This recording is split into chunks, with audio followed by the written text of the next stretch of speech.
नमस्कार दोस्तों, स्वागत है आप सभी का ऑनलाइन अड्डा फॉर स्टडी यूट्यूब चैनल पर। इस वीडियो में हम बात करेंगे यूपी SSC पीईटी लेखपाल की कट ऑफ के बारे में, क्योंकि बहुत सारे छात्रों के मन में कट ऑफ को लेकर बहुत ज़्यादा सवाल हैं। लेकिन आयोग की तरफ से किस प्रकार आपकी कट ऑफ बनाई जा रही है, चाहे वो लेखपाल की भर्ती को लेकर हो या फिर पीईटी के बारे में। लेकिन एक बात मैं आपको बता दूं, अगर आप इस वीडियो को शुरू से लेकर अंत तक देखते हैं तो इसके बाद आपके कट ऑफ को लेकर कोई भी सवाल देखने के लिए नहीं मिलेंगे। भले ही आपका परसेंटाइल बहुत ज़्यादा कम क्यों ना हो, तब भी आपको भर्तियों में बैठने का मौका मिलेगा। किस फॉर्मूले के आधार पर आपकी कट ऑफ बनाई जाएगी, इसकी जानकारी आप सभी को इस वीडियो के माध्यम से दी जाएगी। तो वीडियो को पूरा देखें, साथ में वीडियो को लाइक कर दें और शेयर कर दें। चैनल को सब्सक्राइब करना बिल्कुल ना भूलें। तो चलिए दोस्तों, वीडियो शुरू करते हैं।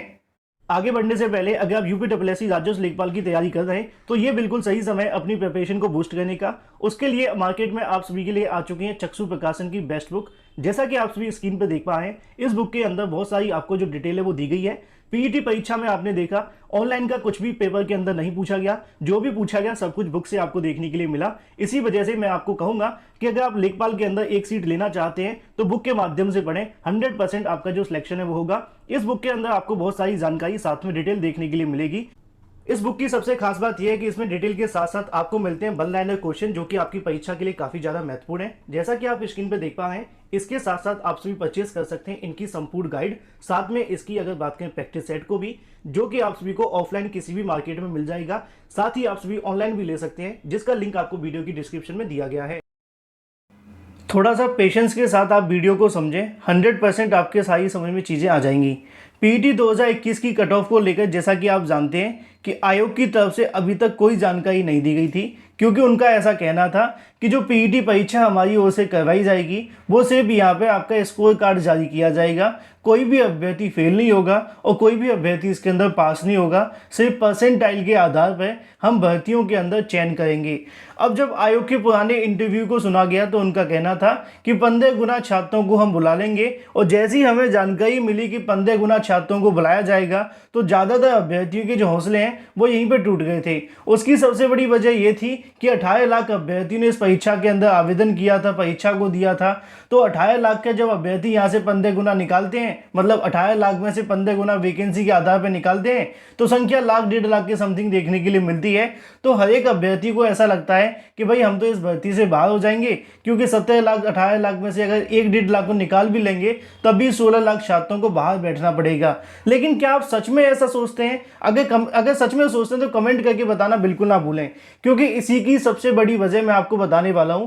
क्योंकि जैसे आप सोचें वैसे कट ऑफ नहीं बनने वाली है, उसके पीछे 4 से 5 ऐसी वजह हैं और लॉजिकल बातें मैं आपको बताऊंगा जो कि आपको समझनी पड़ेंगी, और अगर आप उनको सुनते हैं तो आपको किसी प्रकार की कोई भी समस्या नहीं होगी।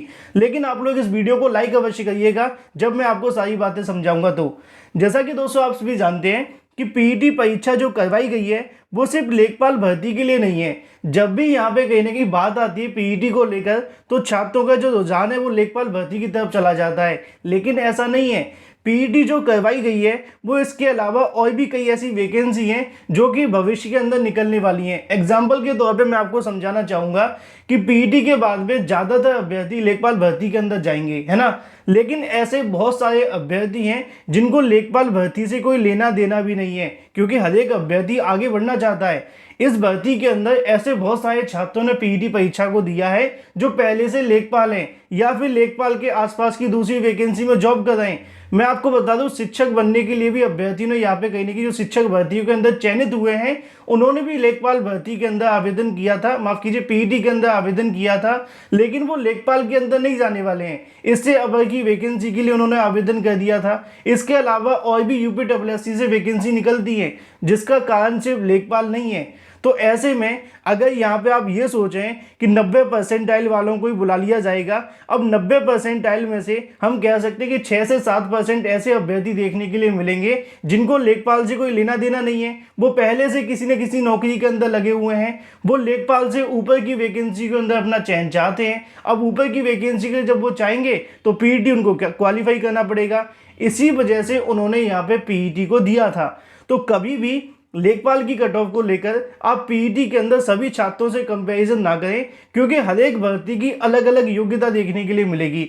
अब जब हम ऐसी बात करते हैं कि अलग अलग भर्ती की अलग अलग योग्यता होगी, तो छात्रों के मन में एक सवाल और भी मिलता है कि जब टॉप से 15 गुना अभ्यर्थियों को ले लिया जाएगा तो यहाँ पे हमें कैसे पता चलेगा कि भाई कौन सा अभ्यर्थी किस भर्ती के लिए एलिजिबल है। तो पहले मैं आपको बता दूं, जिसने भी आपको ऐसी जानकारियां दी हैं ये पूरे तरीके से गलत है। पहली बात यह है कि आयोग की तरफ से जो जानकारी दी गई थी उसके आधार पर चाहे लेखपाल की भर्ती निकलेगी या फिर इसके अलावा कोई और भर्ती निकलेगी, उसके लिए आप सभी से पहले आवेदन मांगे जाएंगे। सभी से इन द सेंस कि जो भी अभ्यर्थी चाहते हैं आवेदन करना, पहले लेखपाल भर्ती के नोटिफिकेशन को पढ़ें। एग्जाम्पल के तौर पे बता दूं कि लेखपाल भर्ती के अंदर यह कहा जाएगा कि 10+2 के साथ में CCC या फिर इसके इक्विवेलेंट आपके पास कोई डिग्री या डिप्लोमा है तो आप सभी यहाँ पे आवेदन कर सकते हैं। ठीक है, सभी वैकेंसियों के लिए सेम ऐसी नोटिफिकेशन निकाला जाएगा। कोई एग्रीकल्चर की वैकेंसी निकाली जाती है तो उसमें वहां से उससे संबंधित डिग्री मांग ली जाएगी। अब उस केस के अंदर क्या होगा कि जैसे नोटिफिकेशन जारी होगा तो आप सभी वही आवेदन करेंगे जो आपके पास योग्यता होगी। अब मान लीजिए आपके पास एग्रीकल्चर की योग्यता नहीं है तो आप आवेदन नहीं करेंगे, हजारों की संख्या में वैसे ही अभ्यर्थी बाहर हो जाएंगे। तो आयोग को यहाँ पे जब आवेदन मिलेंगे तो सिर्फ उन्हीं अभ्यर्थियों के मिलेंगे जो एग्रीकल्चर की डिग्री या डिप्लोमा रखते हैं या फिर उससे संबंधित एलिजिबिलिटी क्राइटेरिया रखते हैं। अब जैसे ही आयोग के पास में एक तरह के एलिजिबिलिटी क्राइटेरिया वाले अभ्यर्थी आ जाते हैं, फिर वहां से परसेंटाइल निकाला जाएगा। एग्जाम्पल के तौर पे मैंने आपको समझाया कि एग्रीकल्चर की वैकेंसी के अंदर अभ्यर्थी वहां से जाने वाले हैं, उसके लिए आवेदन करते हैं, उनके पास शैक्षिक योग्यता सबके पास समान हो जाती है। अब वहां पे अभ्यर्थियों की संख्या 70% के समथिंग है। अब 70% से ज़्यादा अभ्यर्थियों का परसेंटाइल है ही नहीं है, तो यहाँ पर तो 70% वाले अभ्यर्थियों को बुला लिया जाएगा। सेम इन्हीं चीज़ों को आपको समझना पड़ेगा, क्योंकि कट ऑफ एक फॉर्मूले से नहीं बनेगी। अगर आयोग चाहता तो पीईटी 2021 की एक सेम कट ऑफ रख दी जाती, जिससे कि हजारों की संख्या में अभ्यर्थी बाहर हो जाती। लेकिन आयोग की यहाँ पे जो आगे की रणनीति है वो ये है कि किसी एक भर्ती का नोटिफिकेशन जारी करेंगे, उस नोटिफिकेशन के अंदर XX करके आप सभी की जो भी यहाँ पे शैक्षिक योग्यता होगी वो रख दी जाएगी। जो भी इस शैक्षिक योग्यता को क्वालिफाई करता है उसके पास है तो वो आवेदन करेगा। जैसे ही आयोग के पास में ढेर सारे आवेदन आ जाएंगे लेखपाल भर्ती के लिए, उसमें से वो कहने की परसेंटाइल के आधार पर 1.5 गुना मतलब 15 गुना, 16 गुना, 20 गुना जिन अभ्यर्थियों को लेना चाहता है वो ले सकता है। क्योंकि बहुत सारे छात्रों के मन में इस प्रकार के सवाल देखने के लिए मिल रहे थे कि अगर इसी प्रकार पीईटी के अलावा अगर बात की जाए दूसरी भर्तियों में जब हमारा चयन किया जाएगा तो वहाँ पे किस प्रकार हमें लेंगे, क्या शैक्षिक योग्यता रखी जाएगी, कोई भी अभ्यर्थी किसी के लिए उठा लिया जाएगा। ऐसा नहीं होने वाला है। इसके अंदर आपकी कहीं ना कहीं पहले आवेदन में सारी जानकारी आपसे ले ली जाएगी और जिसके पास शैक्षिक योग्यता है उसी की परसेंटाइल के आधार पर यहाँ से बुला लिया जाएगा। अच्छा, परसेंटाइल का एक और खेल आप सभी को याद होना चाहिए, क्योंकि जो आपका परसेंटाइल बनेगा वो ऐसा नहीं है कि सिर्फ एक कैटेगरी के माध्यम से बना दिया जाएगा, अलग अलग कैटेगरी से देखने के लिए मिलेगा। कि पीईटी के अंदर मैंने आपको समझाया था कि अगर हम एग्रीकल्चर के तौर पर रखें या फिर लेखपाल भर्ती को उठा लेते, चलो है ना, लेखपाल भर्ती का जब आपका विज्ञापन जारी होगा उसमें 10+2 की योग्यता लिख दी जाएगी। इसके साथ में आपके साथ ये भी लिख दिया जाएगा कि सबको आवेदन करने का मौका है, लेकिन वही अभ्यर्थी आवेदन करे जिनके पास +2 है, मतलब 12th पास है, साथ में CCC है या फिर इसके इक्विवेलेंट कुछ भी होगा जो मांगा जाएगा। ठीक है, अब CCC तो 100% मांगा जाएगा, इसके साथ जो भी आपने कर रखा है वो बाद में आयोग की तरफ से बता दिया जाएगा। ठीक है, अब ऐसे में क्या होगा कि सिर्फ वही अभ्यर्थी आवेदन करेंगे जो लेखपाल के लिए एलिजिबल हैं और जो लेखपाल बनना चाहते हैं। दूसरे अभ्यर्थी तो लेखपाल की तरफ जाएंगे नहीं, जो पहले किसी न किसी सर्विस के अंदर हैं, लेखपाल से ऊपर की उनके पास जॉब है, तो वो बिल्कुल भी लेखपाल के लिए आवेदन नहीं करेंगे।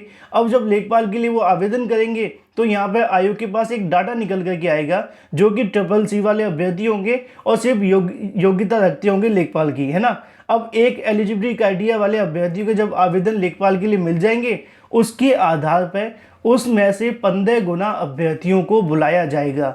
अब आप सभी यहाँ से समझ सकते हैं इस बात को कि मान लीजिए 18 लाख छात्रों ने इस परीक्षा को दिया, लेकिन 18 लाख अभ्यर्थियों के सामने योग्यता रख देगी 12+ CCC। अब जो भी अभ्यर्थी इसमें से आवेदन करना चाहते हैं वो आवेदन करेंगे। मान लीजिए 3 लाख छात्रों ने इसके लिए आवेदन कर दिया जिनके पास +2 साथ में CCC की योग्यता है।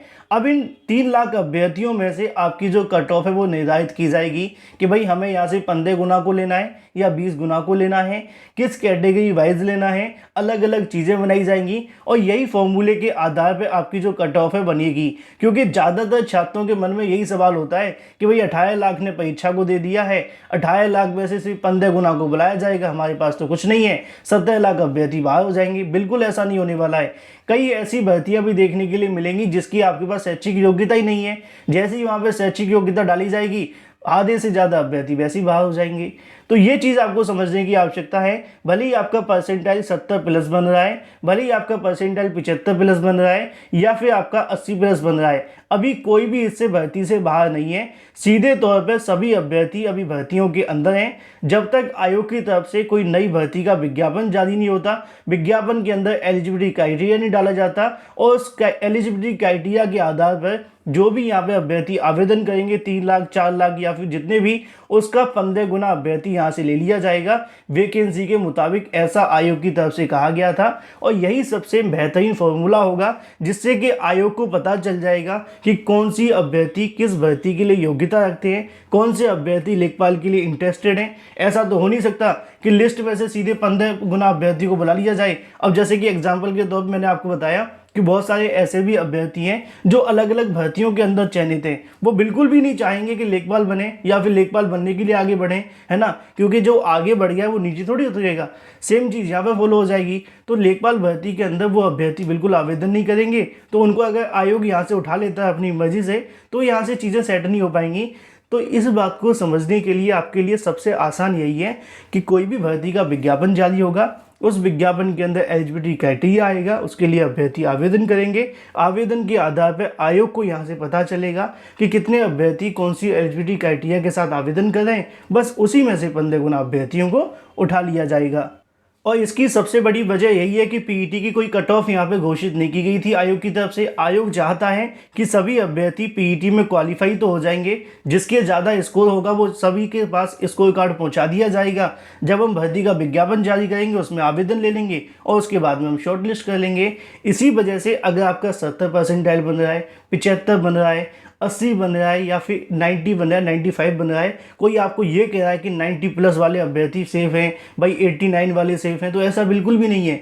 अलग अलग वैकेंसी आएंगी, अलग अलग योग्यता होंगी, अलग अलग आपको आवेदन करने पड़ेंगे। फिर आयोग अपनी मर्जी से उन छात्रों को यहाँ पे जिसका ज़्यादा से ज़्यादा स्कोर होगा वहाँ से ले लिया जाएगा। और मैंने कई बार अपने वीडियोज़ के माध्यम से आपको ये बातें समझाई हैं। अब परसेंटाइल के अंदर भी खेल देखने के लिए मिलेगा।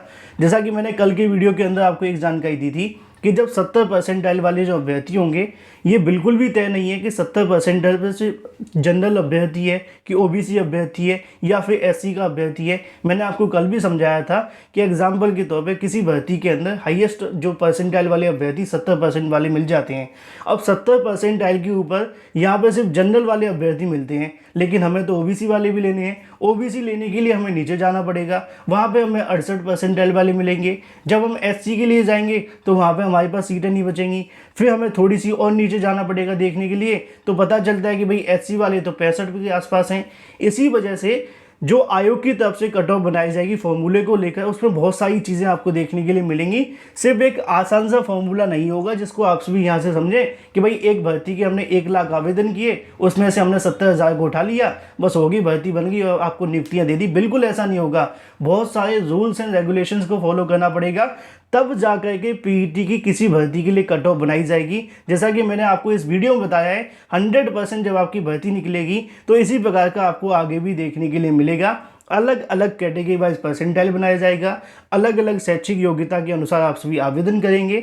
आवेदन के बाद में पीईटी के लिए छात्रों को यहाँ पे शॉर्टलिस्ट कर लिया जाएगा और जो भी अभ्यर्थी शॉर्टलिस्ट होंगे वही मुख्य परीक्षा देंगे। मुझे उम्मीद है कि मैंने आपके सभी सवालों के जवाब दे दिए होंगे। अगर अभी भी आपके मन में कोई सवाल है तो कमेंट करके पूछ सकते हैं। वीडियो पसंद आए तो वीडियो को लाइक कर दें, साथ ही शेयर कर दें। इसी प्रकार की ऑथेंटिक जानकारी के लिए चैनल को सब्सक्राइब कर लें। फिलहाल इस वीडियो के माध्यम से इतना ही। Thank you for watching this video.